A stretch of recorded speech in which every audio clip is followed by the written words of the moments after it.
Sebuah rumah kos yang terletak di Jalan Untung Surapati Gang 3 Kelurahan Semarapura, Kelot, Kecamatan Klungkung mengalami kebakaran pada Selasa, tanggal 8 Oktober tahun 2024. Peristiwa tersebut terjadi sekitar pukul 8:40 WITA dan diduga terjadi akibat korsleting listrik. Pemilik rumah kos Iputu Marteja, warga Jalan Cempaka Gang 8 Semarapura, Kelot, pertama kali diberitahu oleh penghuni kos Mundri Harumsari yang merupakan seorang ibu rumah tangga asal Malang, Jawa Timur. Menurut keterangan saksi, ia mendengar suara letusan dari salah satu kamar kos yang kemudian disusul oleh munculnya api.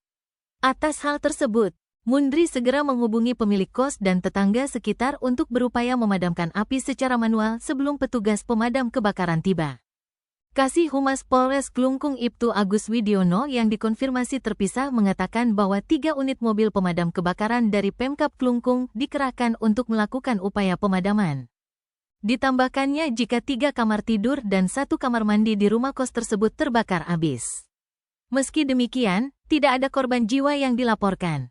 Namun kerugian material akibat kebakaran ini diperkirakan mencapai 100 juta rupiah. Pihak berwenang masih menyelidiki penyebab pasti kebakaran. Namun dugaan awal mengarah pada korsleting listrik sebagai pemicu utama insiden tersebut.